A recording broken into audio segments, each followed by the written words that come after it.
హంద్రీనివా కాల్వల్లోకి కృష్ణా జలాలు గలగలా ప్రవహించాయి. కుప్పం నియోజకవర్గ దశాబ్దాల కల నెరవేరింది. ఆ ప్రాంతానికి కృష్ణా నీళ్లొచ్చాయి. నాటి జగన్ పాలనకు నేటి చంద్రబాబు పాలనకు మధ్య తేడా ఇది. జగన్ హయాంలో కుప్పంలో పారింది మాయ జలాలు. ఇప్పుడు పారుతున్నది నిజంగా కృష్ణా జలాలు. రాయలసీమకు జలసిరులు పంచేందుకు శ్రీశైలం జలాశయం నుంచి కృష్ణా జలాలను తరలించేందుకు హంద్రీనివా పథకాన్ని చేపట్టారు.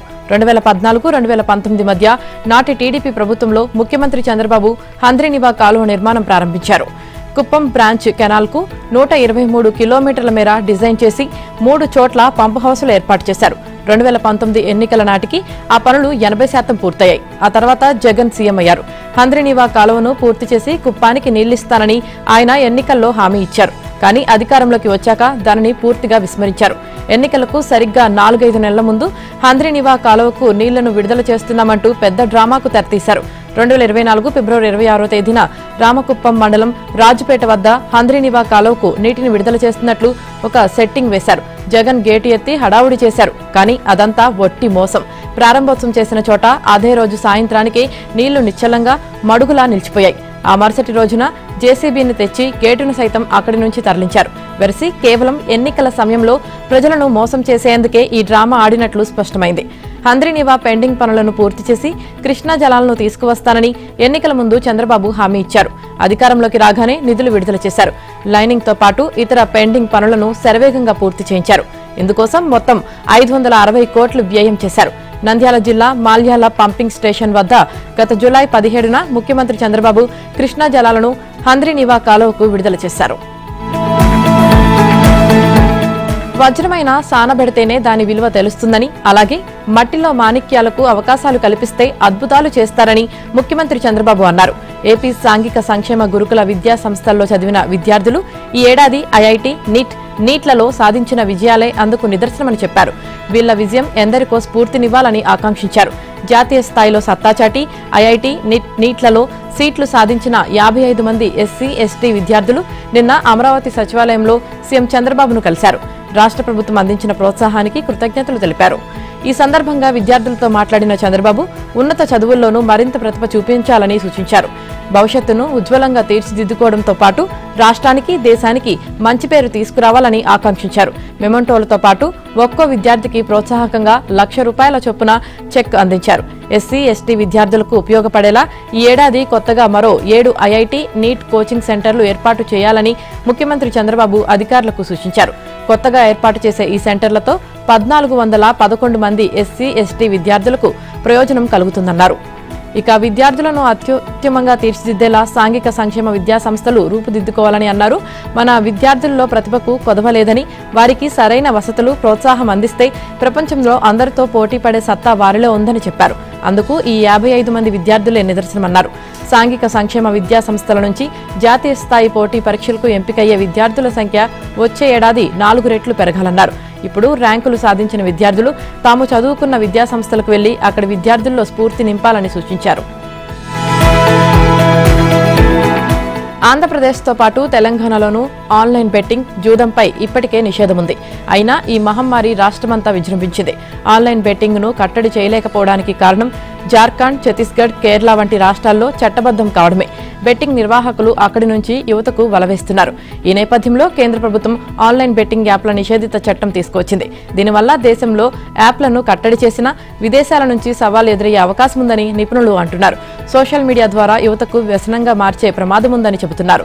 ఆన్లైన్ బెట్టింగ్ మాదక ద్రవ్యాల కంటే తీవ్రమైన సమస్యగా మారుతుంది. కంటికి కనిపించని ఈ మహమ్మారి నగరాలు, పట్టణాలు దాటి చివరికి మారుమూల గ్రామాలకు సైతం పాకింది.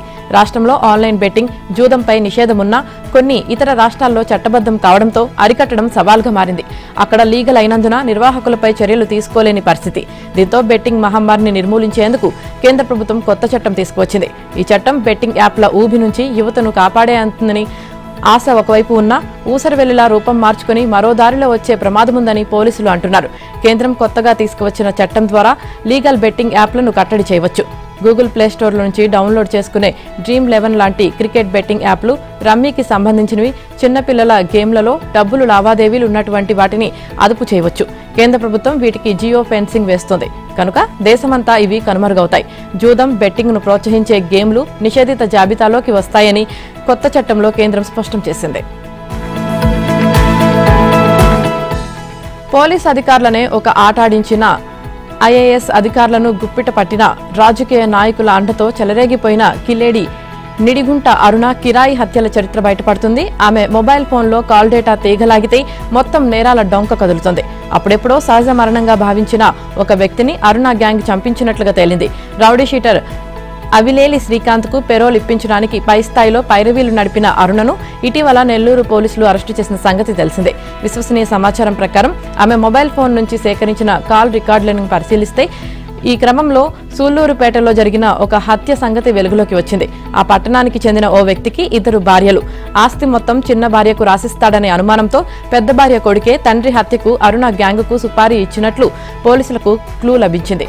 ఇంతకాలం సాధారణ మరణంగా భావించిన ఈ వ్యవహారం ఇప్పుడు హత్యగా తేలింది. సుపారీ ఇచ్చిన వ్యక్తి సూళ్లూరుపేటలో కూటమిలోని ఒక పార్టీ నాయకుడు. తండ్రిని చంపించిన సంగతి పోలీసులకు తెలిసిందని ఉప్పందడంతో ఆయన గుండె నొప్పి సాకుతో నెల్లూరులోని ఓ ప్రముఖ ఆసుపత్రిలో చేరినట్లు సమాచారం. అలాగే సూళ్లూరుపేట పాలవల్లివారి వీధిలో గతంలో ఓ వ్యక్తి ఆత్మహత్య చేసుకోవడానికి అరుణ గ్యాంగ్ వేధింపులే కారణమన్న సంగతి వెలుగు చూసినట్లు తెలిసింది. నిడిగుంట అరుణ వైసీపీ నేతలతో ఎంత అంటకాగారో వెలుగులోకి వస్తుంది. సూళ్లూరుపేట అప్పటి వైసీపీ ఎమ్మెల్యే కిలివేటి సంజీవయ్యతో మండలాధ్యక్షుడు వైసీపీ మండల కన్వీనర్ అనిల్ కుమార్ రెడ్డితో ఆమె సన్నిహితంగా మెలిగేది. సంజీవయ్య వెంటే ఉంటూ ప్రభుత్వ ప్రైవేటు కార్యక్రమాల్లో పాల్గొనేది. దీనికి సంబంధించిన ఫోటోలు బయటపడ్డాయి. గత ఎన్నికల సమయంలో తనకు వైసీపీ టికెట్ దక్కదేమోనని సంజీవయ్య సందేశించారు. అదే జరిగితే అరుణను ఇండిపెండెంట్ గా పోటీ చేయించి వైసీపీ ఓట్లు చీల్చాలని భావించినట్లు పార్టీ వర్గాల్లో ప్రచారం ఉంది. అయితే సంజీవయ్యకే టికెట్ ఖరారైంది. అయినప్పటికీ అరుణను స్వతంత్ర అభ్యర్థిగా బరిలోకి దించారు. ఆమెకు అనిల్ కుమార్ రెడ్డి జనరల్ ఏజెంట్ గా వ్యవహరించారు. ఎన్నికల్లో ఆమెకు డైమండ్ గుర్తు కేటాయించగా 494 ఓట్లు వచ్చాయి. వినాయక చవితి సందర్భంగా ఉత్సవ సమితిలు మండపాల నిర్వాహకులకు ఏపీ ప్రభుత్వం శుభవార్త చెప్పింది. రాష్ట్రంలోని వినాయక మండపాలకు ఉచిత విద్యుత్ అందిస్తామని మంత్రి లోకేష్ ఎక్స్లో ప్రకటించారు. దసరా ఉత్సవాలకు కూడా ఉచిత విద్యుత్ అందజేస్తామన్నారు. ముఖ్యమంత్రి చంద్రబాబు విద్యుత్ మంత్రి గొట్టిపాటి రవికుమార్తో చర్చించినట్లు వారు అంగీకరించినట్లు చెప్పారు. ఈ మేరకు ప్రభుత్వం ఉత్తర్వులు జారీ చేసింది. దసరా పందిరులకు కూడా ఉచిత విద్యుత్ ఇస్తామని తెలిపారు. కాగా రాష్ట్ర వ్యాప్తంగా 15,000కు పైగా వినాయక ఉత్సవ మండపాలకు ఉచిత కరెంటు అందిస్తామని విద్యుత్ శాఖ మంత్రి గొట్టిపాటి రవికుమార్ చెప్పారు. వినాయక చవితి దసరా ఉత్సవాలకు ఉచిత విద్యుత్ కోసం 25 కోట్లు కేటాయించామని తెలిపారు. కాగా వినాయక మండపాలకు ఉచిత విద్యుత్ ఇవ్వడం హర్షణీయమని బీజేపీ రాష్ట్ర అధ్యక్షుడు మాధవ్ అన్నారు. ఏపీలో రైతులకు అవసరమైన ఎరువులు సకాలంలో అందేలా ప్రభుత్వం అన్ని చర్యలు తీసుకుంటుందని వ్యవసాయ శాఖ మంత్రి అచ్చెన్నాయుడు తెలిపారు. కేంద్రం సహకారంతో రాష్ట్రంలో ప్రతి రైతుకు ఎరువులు అందేలా కృషి చేస్తున్నామని, రైతులు ఆందోళన చెందనవసరం లేదని స్పష్టం చేశారు. ప్రస్తుత సీజన్లో ఎరువుల అవసరం, సరఫరా, నిల్వలు, కేంద్ర రాష్ట్ర సమన్వయంపై ఓ ప్రకటన జారీ చేశారు. ఖరీఫ్ సీజన్కు 31,15,000 టన్నుల ఎరువులు అవసరమని అంచనా వేయగా ఇప్పటికీ 21,34,000 టన్నులు రాష్ట్రానికి ప్రకటనలో వచ్చాయని తెలిపారు. Urea, DAP, complex, MOP, SSP కలిపి 6,22,000 టన్నులు ఇప్పటికే అందుబాటులో ఉన్నాయన్నారు. రాష్ట్రం మొత్తం రైతుల అవసరాలను బట్టి జిల్లాల వారీగా సరఫరాలను పర్యవేక్షిస్తూ ఎక్కడా కొరత రాకుండా ముందస్తు చర్యలు తీసుకుని 1,10,000 టన్నుల బఫర్ స్టాక్ ఉంచామని మంత్రి వివరించారు. డిపోల్లో 79,633 టన్నులు నిల్వలు ఉండగా అవసరమైన ప్రాంతాలకు తరలింపు జరుగుతుందని తెలిపారు. ఒడిశాలోని దంబ్రా పోర్టు నుంచి 10,800 టన్నుల యూరియా దిగుమతికి కేంద్రం ఉత్తర్వులు ఇచ్చిందని, వచ్చే నెల 6వ గంగవరం పోర్టుకు 15,000 టన్నులు, రెండో వారంలో కాకినాడ పోర్టుకు 30,000 టన్నుల యూరియా రానుందని తెలిపారు. రైతులకు ఎరువులు పారదర్శకంగా అందించేందుకు ఇంటిగ్రేటెడ్ ఫర్టిలైజర్ మేనేజ్మెంట్ సిస్టమ్ ద్వారా పర్యవేక్షిస్తున్నామని, తద్వారా రియల్ టైం సమాచారం అందుతుందని తెలిపారు. జిల్లా అధికారులు, సహకార సంఘాలు, వ్యవసాయ శాఖ సంయుక్తంగా సమన్వయం చేసుకుంటూ ఎరువుల కొరత రాకుండా చర్యలు తీసుకుంటున్నట్లు చెప్పారు. మార్కెట్లో ఎవరైనా అధిక ధరలకు అమ్మే ప్రయత్నాలు చేస్తే కఠిన చర్యలు తీసుకుంటామని హెచ్చరించారు. రాష్ట్రంలో ప్రస్తుతం 6,48,000 టన్నులు ఎరువులు అందుబాటులో ఉన్నాయన్నారు. వర్షాల వల్ల దెబ్బతిన్న ప్రాంతాల్లో పంటలకు ప్రత్యేక అవసరాలను దృష్టిలో పెట్టుకుని ఎరువులు అందిస్తున్నామని, నల్లబియ్యం, అరటి, చెరుకు వంటి పంటలకు తగిన ఎరువులు అందేలా ప్రత్యేక చర్యలు తీసుకుంటున్నామని అచ్చెన్నాయుడు అన్నారు. ఏపీలో స్మార్ట్ రేషన్ కార్డుల తొలి విడత పంపిణీ ప్రక్రియ నిన్న 9 జిల్లాల్లో ప్రారంభమైంది. QR కోడ్తో ATM కార్డు సైజులో రూపొందించిన ఈ కార్డులను రాష్ట్రంలో ఉన్న దాదాపు 1,45 లక్షల రేషన్ లబ్ధిదారులకు సెప్టెంబర్ 15 లోపు 4 విడతలుగా పంపిణీ చేస్తారు. తొలి విడత స్మార్ట్ కార్డుల పంపిణీని పౌర సరఫరాల మంత్రి నాదెండ్ల మనోహర్ కృష్ణా జిల్లాలో పెనుమలూరులో ప్రారంభించారు. విజయనగరం, ఎన్టీఆర్, తిరుపతి, విశాఖపట్నం, నెల్లూరు, శ్రీకాకుళం, తూర్పు గోదావరి, పశ్చిమ గోదావరి, కృష్ణా జిల్లాల్లోని నియోజకవర్గాల్లో మంత్రులు, ఎమ్మెల్యేలు, ఎమ్మెల్సీలు, ప్రజాప్రతినిధులు ఈ కార్డుల పంపిణీని లాంఛనంగా ప్రారంభించారు. ఈ నెల 29 వరకు సివిల్ సప్లైస్ అధికారులు, గ్రామ, వార్డు, సచివాలయాల సిబ్బంది ఇంటింటికి వెళ్లి 53 లక్షల స్మార్ట్ రేషన్ కార్డులను లబ్ధిదారులకు అందజేయనున్నారు. ఈ నెల 30 నుంచి 2వ విడత చిత్తూరు, కాకినాడ, గుంటూరు, ఏలూరు జిల్లాల్లో, 3వ విడత సెప్టెంబర్ 6 నుంచి అనంతపురం, అల్లూరి, పార్వతీపురం, మన్యం, కోనసీమ, అనకాపల్లి జిల్లాల్లో స్మార్ట్ కార్డుల పంపిణీ చేపడతారు. చివరి విడత పంపిణీ సెప్టెంబర్ 7 నుంచి 15 వరకు జరుగుతుంది. స్మార్ట్ రైస్ కార్డులు లబ్ధిదారులకు ఎంతగానో ఉపయోగపడతాయని మంత్రి మనోహర్ చెప్పారు. కృష్ణా జిల్లా పెనుమలూరు మండలం పోరంకి బీజేఆర్ నగర్లో పెనుమలూరు ఎమ్మెల్యే బోడే ప్రసాద్, పౌర సరఫరాల శాఖ కమిషనర్ సౌరభ్ గౌడ్, జేసీ గీతాంజలి శర్మలతో కలిసి లబ్ధిదారుల ఇళ్లకు వెళ్లి ఈ కార్డులను పంపిణీ చేశారు. మంత్రి మనోహర్ మాట్లాడుతూ CM Chandrababu, deputy CM Pawan Kalyan నాయకత్వంలో ఈ కార్డులకు రూపకల్పన చేశామని తెలిపారు. ఈ కార్డు ఒక గుర్తింపు కార్డులా పనిచేస్తుందన్నారు. ఉద్యోగరీత్యా గాని, చదువురీత్యా గాని ఎక్కడికి వెళ్లినా చౌకధరల దుకాణాల నుంచి నిత్యావసర సరుకులు పొందే సౌలభ్యం కల్పించామని మంత్రి తెలిపారు. కార్డుపై ఉన్న క్యూఆర్ కోడ్కు స్కాన్ చేస్తే లబ్ధిదారు తీసుకున్న సరుకుల సమాచారం ఫోన్లోకి వస్తుందన్నారు. ప్రతి నెల 1 నుంచి 15వ తేదీ వరకు లబ్ధిదారులకు వీలైన సమయంలో రేషన్ తీసుకునే వెసులుబాటు కల్పించామని తెలిపారు. సెంట్రల్ యూనివర్సిటీలో ఏనుగులు, సింహాలు ఉన్నాయంటూ ఏఐ టెక్నాలజీతో వీడియో క్రియేట్ చేశారని తెలంగాణ ముఖ్యమంత్రి రేవంత్ రెడ్డి ఆరోపించారు. వాటిని ప్రభుత్వం చంపుతున్నట్లు ప్రచారం చేశారని మండిపడ్డారు. కానీ తెలంగాణలో ఏనుగులు, సింహాలు లేవని, మానవ రూపంలో మృగాలు ఉన్నాయని ధ్వజమెత్తారు. అవి ఫామ్ హౌస్లో ఉన్నాయని, వాటిని పట్టుకుని బంధించాలని అన్నారు. ప్రొఫెసర్ కోదండరాంను తమ ప్రభుత్వం ఎమ్మెల్సీ చేస్తే కొందరు కోర్టుకు వెళ్లి పెద్ద పెద్ద లాయర్లను పెట్టి తొలగించారని తెలిపారు. ఆయనను మళ్లీ ఎమ్మెల్సీని చేస్తామని, 15 రోజుల్లో చట్టసభకు పంపుతామని ప్రకటించారు. ఎవరు అడ్డొస్తారో చూస్తానని సవాల్ చేశారు. వారి ఇంట్లో అందరికీ పదవులు ఉండొచ్చు గాని తెలంగాణ ఉద్యమంలో పొలిటికల్ జేఏసీ చైర్మన్ గా ఉన్న కోదండరాం సార్కు ఒక్క పదవి ఉండొద్దా అని మాజీ సీఎం కేసీఆర్ ను ఉద్దేశించి ప్రశ్నించారు. నిన్న ఉస్మానియా యూనివర్సిటీలో విద్యార్థుల కోసం 2 నూతన హాస్టల్ భవనాలు, డిజిటల్ లైబ్రరీ, రీడింగ్ రూమ్ నిర్మాణాలకు మంత్రి అడ్లూరి లక్ష్మణ్ కుమార్ తో కలిసి సీఎం రేవంత్ రెడ్డి శంకుస్థాపన చేశారు. దీంతో పాటు 80 కోట్ల రూపాయలతో కొత్తగా నిర్మించిన దుందుబి, భీమా హాస్టల్ భవనాలను ప్రారంభించారు. ఓయూను ప్రపంచంతో పోటీపడేలా స్టాన్ఫర్డ్, ఆక్స్ఫర్డ్ యూనివర్సిటీల స్థాయిలో అభివృద్ధి చేసుకుందామని అన్నారు. ఇందుకోసం 1000 కోట్లు ఖర్చు చేయడానికి ప్రభుత్వానికి ఎటువంటి అభ్యంతరం లేదన్నారు. ఓయూను ఒక అద్భుతమైన వర్సిటీగా తీర్చిదిద్దడానికి ఇంజనీరింగ్, విద్యాశాఖ నిపుణులతో కమిటీని నియమించి అంచనాలు రూపొందించాలని అధికారులను ఆదేశించారు. తెలంగాణ పదానికి ప్రత్యామ్నాయం ఉస్మానియా యూనివర్సిటీ అని సీఎం రేవంత్ అన్నారు. ఓయూ లేకపోతే తెలంగాణ రాష్ట్రమే లేదన్నారు. 1948 సాయుధ రైతాంగ పోరాటానికి ఊపిరులూదిన గడ్డ ఓయూ అని, దేశ ఖ్యాతిని ప్రపంచానికి చాటిన శివరాజ్ పాటిల్, పివి నరసింహరావు, జైపాల్ రెడ్డి, మర్రి చెన్నారెడ్డి, జార్జిరెడ్డి ఈ యూనివర్సిటీ నుంచి వచ్చిన వారేనని గుర్తు చేశారు. తెలంగాణలో స్థానిక సంస్థల ఎన్నికలకు సంబంధించి బీసీలకు 42% రిజర్వేషన్లు కల్పించే విషయమై ప్రభుత్వం స్పష్టతకు వచ్చింది. రాజకీయ పోరాటంతో పాటు న్యాయ పోరాటం కూడా చేయాలని నిర్ణయించింది. సీఎం రేవంత్ రెడ్డి ఈ అంశంపై వేసిన మంత్రుల కమిటీ నిన్న ఢిల్లీకి చేరుకున్నారు. న్యాయ నిపుణుడు, రాజ్యసభ సభ్యుడు అభిషేక్ సింఘ్వీతో ఉప ముఖ్యమంత్రి బట్టి విక్రమార్క, మంత్రులు శ్రీధర్ బాబు, ఉత్తమ్ కుమార్ రెడ్డి, పొన్నం ప్రభాకర్, సీనియర్ నేతలు కేశవరావు, వి హనుమంతరావు, ఖనిజాభివృద్ధి కార్పొరేషన్ చైర్మన్ ఇరవత్రి అనిల్ భేటీ అయ్యారు. కుల గణనపై నిపుణుల కమిటీ చైర్మన్, ఇండియా కూటమి ఉపరాష్ట్రపతి అభ్యర్థి జస్టిస్ సుదర్శన్ రెడ్డిని పొన్నం ప్రభాకర్, సీతక్క, శ్రీధర్ బాబు, ఈరావత్రి అనిల్, వినయ్ కుమార్ కలిశారు. స్థానిక సంస్థల ఎన్నికలు సెప్టెంబర్ 30 లోపు నిర్వహించాలని, అంతకంటే ముందు రిజర్వేషన్లు ఖరారు చేయాలని హైకోర్టు ఆదేశించిన అంశంపై ఇరువురితో చర్చించారు. బీసీలకు రిజర్వేషన్ల అమలు అధికారికంగా చేసే వెసులుబాటు లేకపోతే ఏ విధంగా స్థానిక సంస్థల ఎన్నికలకు వెళ్లాలి, పార్టీ పరంగా రిజర్వేషన్లు కల్పిస్తే ఎలా ఉంటుంది అనే అంశంపై చర్చించారు. రాష్ట్రపతి, గవర్నర్ కాలయాపనపై సుప్రీంను ఆశ్రయిస్తే విద్య, ఉద్యోగాలు, స్థానిక ఎన్నికల్లో బీసీలకు 42% రిజర్వేషన్ కల్పిస్తూ మార్చి 17న తెలంగాణ అసెంబ్లీ ఆమోదించిన 2 బిల్లులు 5 నెలలుగా రాష్ట్రపతి వద్దనే పెండింగ్లో ఉండటంపై చర్చించారు. రాష్ట్రపతి, గవర్నర్ల కాలయాపనపై సుప్రీంకోర్టును ఆశ్రయిస్తే ఎలా ఉంటుందని సింఘ్వీతో చర్చించారు.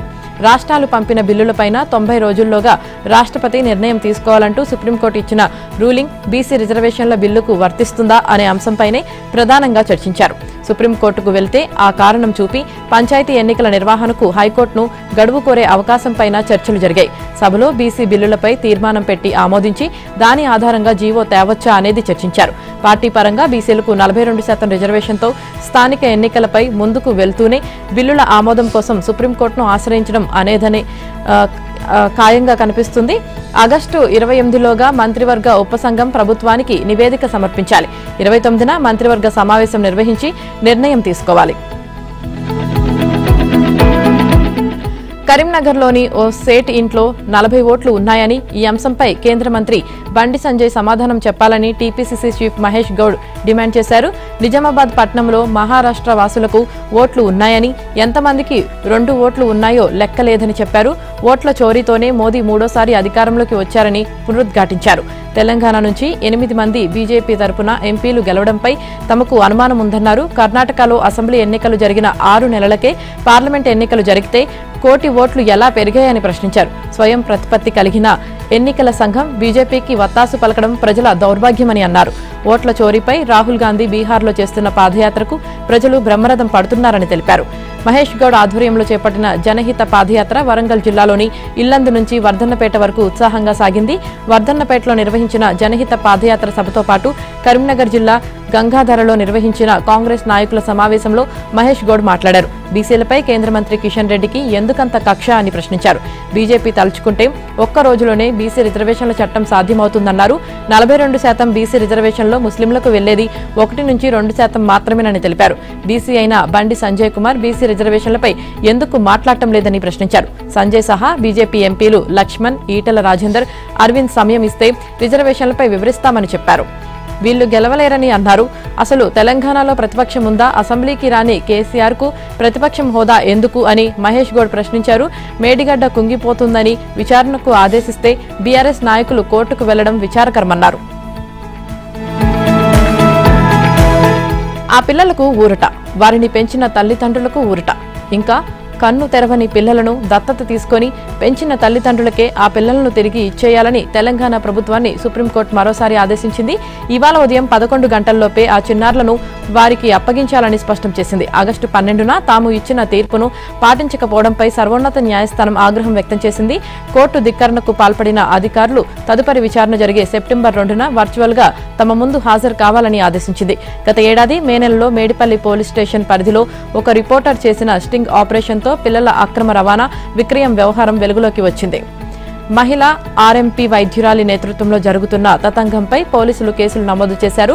ఈ కేసు విచారణలో ఆర్ఎంపీ మొత్తం 16 మంది చిన్నారులు అమ్మినట్లు గుర్తించారు.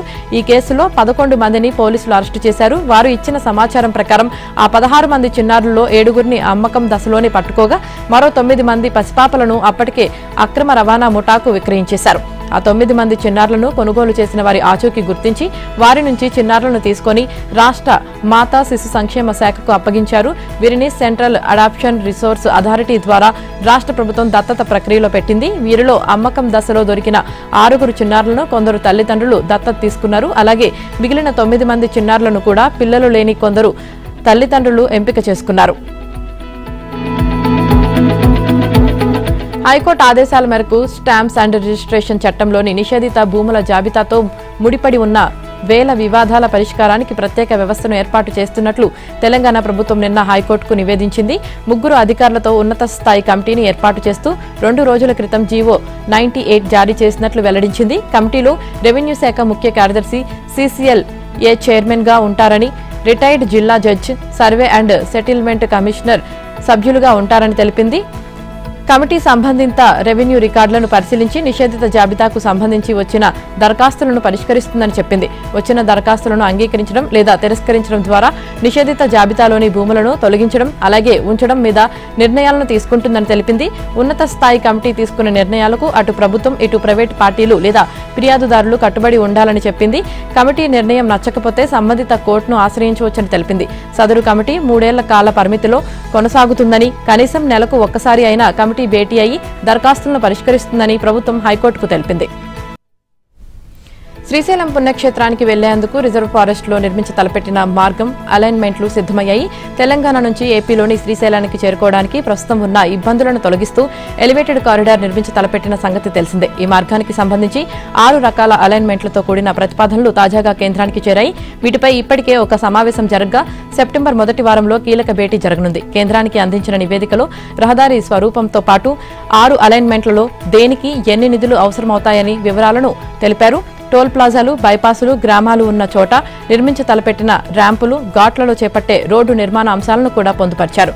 ఈ ఎలివేటెడ్ కారిడార్ను ఇంజనీరింగ్, ప్రొక్యూర్మెంట్, కన్స్ట్రక్షన్ విధానంలో చేపడితే లాభదాయకంగా ఉంటుందని తెలిపారు. నివేదికను పరిశీలించి కేంద్రం ఆమోదం తెలిపితే వెంటనే సమగ్ర ప్రాజెక్టు నివేదికను ఖరారు చేసి వచ్చే ఆర్థిక సంవత్సరంలో పనులు ప్రారంభించేందుకు అవకాశం ఉంటుంది. ఈ రహదారి పూర్తయి అందుబాటులోకి వస్తాయి. హైదరాబాద్ టు శ్రీశైలంతో పాటు ఆంధ్రప్రదేశ్కు వెళ్లేందుకు ప్రయాణ సమయం తగ్గడంతో పాటు దూరం కూడా తగ్గనుంది. మార్గం మధ్యలో ఒక టోల్ ప్లాజా, 2 బైపాసులు రానున్నాయి. ద్వాదశ జ్యోతిర్లింగాల్లో ఒకటైన శ్రీశైల క్షేత్రానికి ఎంతో ప్రాముఖ్యం ఉందని, ఏటా భక్తులు పెరుగుతున్నారని, ఈ మార్గంలో కొత్త రోడ్డు అవసరమన్న విషయాన్ని నివేదికలో తెలిపారు. తెలంగాణలోని పలు ప్రాంతాలతో పాటు హైదరాబాద్ నుంచి శ్రీశైలం వెళ్లాలంటే హైదరాబాద్ టు శ్రీశైలం టు నంద్యాల జాతీయ రహదారి ఆధారం. ప్రస్తుత రోడ్డు రిజర్వ్ ఫారెస్ట్ నుంచి వెళ్తుండటంతో ఈ మార్గంలో మన్ననూరు చెక్పోస్ట్ దగ్గర రాత్రి 9 నుంచి ఉదయం 6 గంటల వరకు ప్రయాణాలకు అవకాశం లేదు. ఈ దారిలో 30 నుంచి 40 కిలోమీటర్ల కంటే ఎక్కువ వేగం వెళ్లేందుకు వీల్లేదు. వెర్సి శ్రీశైలం వెళ్లే భక్తులతో పాటు ఆంధ్రప్రదేశ్ వెళ్లే ప్రయాణికులు నిత్యం ఇబ్బందులు పడుతున్నారు. తెలంగాణ ప్రభుత్వ ఉద్యోగులు ఆందోళన బాట పట్టాల్సిన అవసరం ఎందుకొచ్చిందని ముఖ్యమంత్రి రేవంత్ రెడ్డి అసహనం వ్యక్తం చేసినట్లు తెలిసింది. ఉద్యోగులు అడిగినవి ఒకరోజు అటు ఇటుగా చేస్తూనే ఉన్నాం కదా, అయినా ఆందోళన బాట పట్టాల్సిన అవసరం ఎందుకొచ్చింది? దీనికి బాధ్యులు ఎవరు? ఆర్థిక ఇబ్బందుల వల్ల బిల్లుల చెల్లింపులో కొంత జాప్యం జరిగినా ఎంతో కొంత మేలు జరుగుతూనే ఉంది కదా.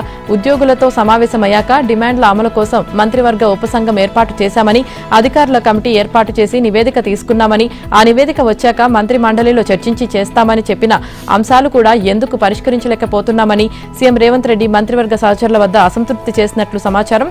ఉద్యోగుల ఆందోళనకు బీజేపీ మద్దతు ప్రకటించి రాజకీయ లబ్ధి పొందాలనే పరిస్థితి ఎలా వచ్చిందనే చర్చ కూడా జరిగినట్లు తెలుస్తోంది.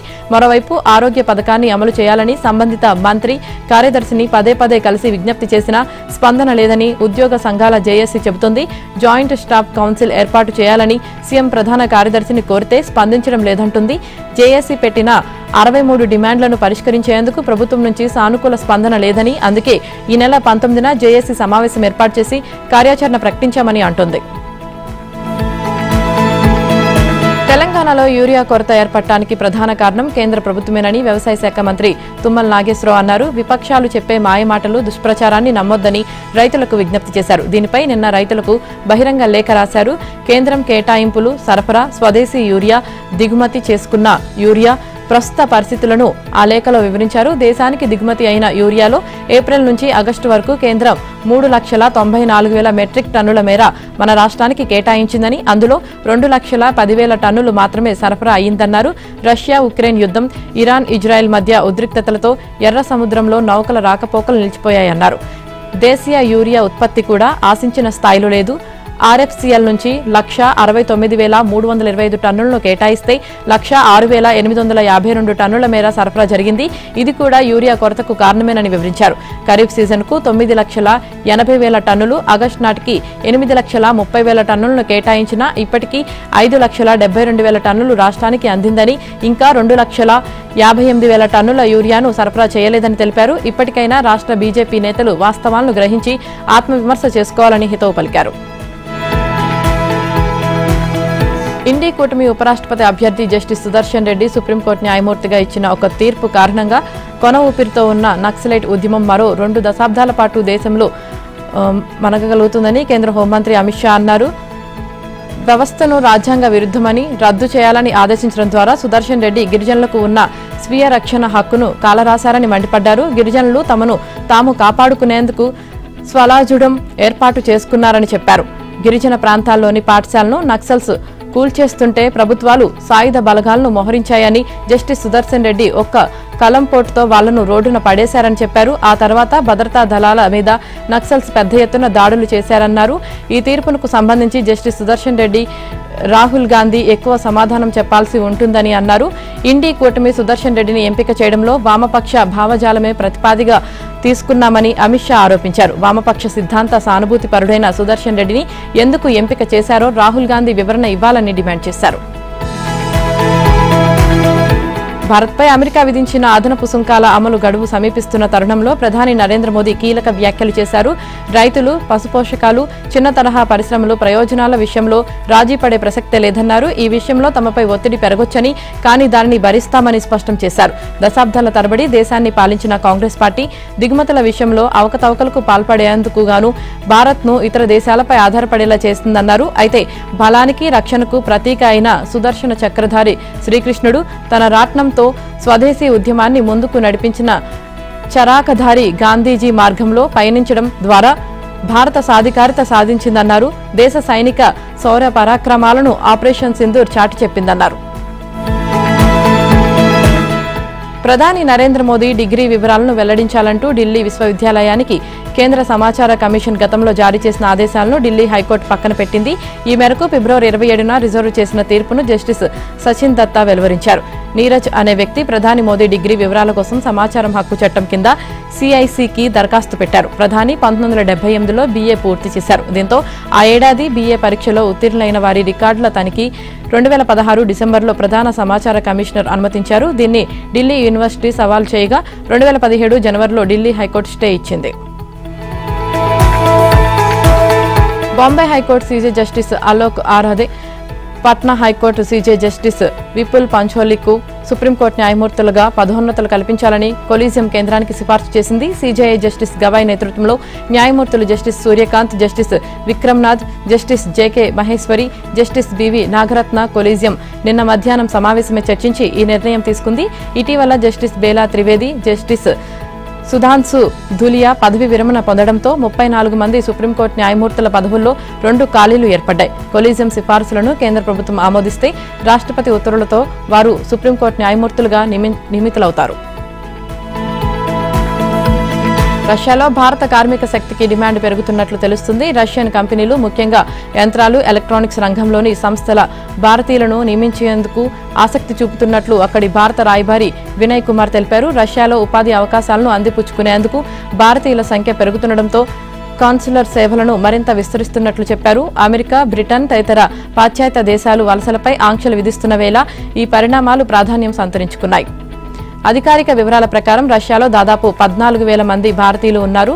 స్థానిక విద్యా సంస్థల్లో దాదాపు 4,500 మంది మన విద్యార్థులు చదువుతున్నారు. ఉక్రెయిన్ యుద్ధానికి తోడు యువ రష్యన్లు ఫ్యాక్టరీల్లో పనిచేసేందుకు విముఖత చూపడంతో 2030 కల్లా రష్యాలో 31 లక్షల మంది కార్మికులకు కొరత ఏర్పడనున్నట్లు అంచనా. ఈ నేపథ్యంలో ఇక్కడి పారిశ్రామిక ప్రాంతాల్లో కార్మిక కొరతను తీర్చడానికి ఈ ఏడాది చివరికల్లా నిపుణులైన 10 లక్షల మంది భారతీయ కార్మికులను తీసుకోవాలని మాస్కో వ్యూహకర్తలు భావిస్తున్నట్లు ఇటీవల కథనాలు వెలువడ్డాయి.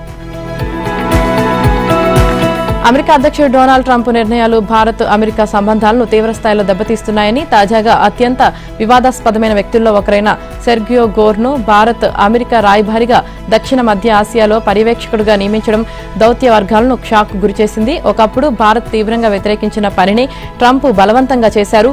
38 ఏళ్ల గోర్పై ట్రంప్కు విపరీతమైన నమ్మకం ఉంది. ఇతడు చెప్పిన మీదటే నాసా చీఫ్ నియామకాన్ని చివరి నిమిషంలో మార్చేశారు. గోర్ నియామకంపై భారత్లో మిశ్రమ స్పందన వస్తుంది. విదేశీ వ్యవహారాల నిపుణుడు, మాజీ దౌత్యవేత్త కన్వల్ సిబల్ స్పందిస్తూ భారత్లో నియమించిన దౌత్యవేత్తను దక్షిణ మధ్య ఆసియాకు ప్రత్యేక దూతగా నియమించడం ఇదే తొలిసారి అన్నారు. పాకిస్తాన్ సహా పొరుగు దేశాలతో భారత్కు ఉన్న సంబంధాలను అతడు గమనిస్తున్నాడన్నది వాస్తవమని అన్నారు. అయితే ఈ చర్య భారత్ పాకిస్తాన్ను ఒకే ఘాటన కట్టినట్లవుతుందని, ఇలాంటి అమెరికా వైఖరిని న్యూఢిల్లీ గతంలో తీవ్రంగా వ్యతిరేకించిందన్నారు. అంతేకాదు ఇక భారత్ అమెరికా సంబంధాల్లో ఇండో పసిఫిక్ ప్రాధాన్యం కనుమరుగవుతుందని చెప్పారు. మరో మాజీ దౌత్యవేత్త నిరుపమ్ మారవ్ కూడా ట్రంప్ ఉద్దేశాలను ప్రశ్నించారు. ఈ నియామకం భారత్ అమెరికా సంబంధాలను దెబ్బతీస్తుందన్నారు. గోర్ దౌత్యవేత్త కాకపోవడం, భారత్ దక్షిణాసియాలో అతడికి అనుభవం లేకపోవడం ఇబ్బందికరమన్నారు. కేవలం వీర విధేయత ఏకైక అర్హత అన్నారు. అధ్యక్షుడి అజెండాను ముందుకు తీసుకువెళ్లడానికే అతడిని నియమించారన్నారు. అది భారత్తో సంబంధాలను బలోపేతం చేస్తుందని చెప్పలేమన్నారు. అమెరికా అనుసరించే పాక్ ఆఫ్ఘాన్ పాలసీతో భారత్ను కూడా కలపడం ఇబ్బందికరమే అని తెలిపారు. ఫారెన్ ఏజెంట్ రిజిస్ట్రేషన్ ఫైలింగ్ ప్రకారం భారత దౌత్య కార్యాలయం నెలకు $75,000 చెల్లించేలా 3 నెలలకు మెర్కిల్ పబ్లిక్ అఫైర్స్ సంస్థతో ఒప్పందం చేసుకుంది. ఇది ఆగస్టు 15 నుంచి అమల్లోకి వచ్చింది. చైనా రాజధాని నగరం బీజింగ్లో శుక్రవారం రాత్రికి కిరిసిన ఆడిటోరియం ప్రేక్షకుల కరతాళ ధ్వనులతో మార్మోగింది. 17 ఏళ్ల జాంగ్ జియాయున్వాన్ భారతీయ శాస్త్రీయ నృత్యం భరతనాట్య ప్రదర్శనతో అరంగేటం చేసింది. గతేడాది 13 ఏళ్ల లీ ముజీ సైతం భరతనాట్య ప్రదర్శనతో అరంగేటం చేసి ఈ ఘనత సాధించిన తొలి చైనా విద్యార్థినిగా చరిత్ర సృష్టించింది. ఇప్పుడు రియా ఆ కోవలో 2వ విద్యార్థినిగా అందరి ప్రశంసలు అందుకుంది. చైనా యువతలో భారతీయ నృత్యంపై పెరుగునున్న మక్కువను ఇవి నిదర్శనాలు. రియా ప్రదర్శనకు బీజింగ్లోని భారత ఉపరాయభారి అభిషేక్ శుక్లా, చైనాకు చెందిన ప్రముఖ భరతనాట్య కళాకారిణి జిన్ షాన్ హాజరయ్యారు. చైనాలోని ప్రఖ్యాత కళాక్షేత్ర ఫౌండేషన్లో జిన్ భారతీయ నృత్య రీతులను అభ్యసించారు. ఈమె నిర్వహిస్తున్న నృత్య కళాశాలలో 100 మందికి పైగా విద్యార్థులు భరతనాట్యం నేర్చుకుంటున్నారు. రష్యా స్టార్ డానిల్ మెద్వదేవ్ కు వరుసగా 2వ గ్రాండ్ స్లామ్లోనూ మొదటి రౌండ్లో చుక్కెదురైంది. 2021 యుఎస్ ఓపెన్ ఛాంపియన్స్ మెద్వదేవ్ కు ఫ్రాన్స్ ఆటగాడు బెంజమిన్ బోంజీ మళ్లీ షాక్ ఇచ్చాడు. ఇక 7వ సీడ్ నావోక్ జోకోవిచ్, టాప్ సీడ్ సబలెంక్, 4వ సీడ్ పెగులా, 7వ సీడ్ పొలిని, 10వ సీడ్ నవారో శుభారంభం చేశారు. ఆదివారం అర్ధరాత్రి జరిగిన పురుషుల సింగిల్స్ తొలి రౌండ్లో అన్సీడెడ్ బోంజీ 13వ సీడ్ మెద్వదేవ్ కు జలక్కిచ్చాడు. వింబుల్డన్ మొదటి రౌండ్లో కూడా డాలిన్ ను బోంజీ తిరుగుముఖం పట్టించడం విశేషం. ఇక 25వ గ్రాండ్ స్లామ్ వేటలో ఉన్న జోకోవిచ్ టీన్ పై గెలుపొంది 2వ రౌండ్కు చేరాడు. ఇతర మ్యాచ్ల్లో 4వ సీడ్ టేలర్ ఫ్రిడ్జ్ ఎమిలో నవాపై, 21వ సీడ్ మహహాక్ నార్డీపై, నకాషియా జోంగ్ పై నెగ్గి 2వ రౌండ్లో అడుగుపెట్టారు.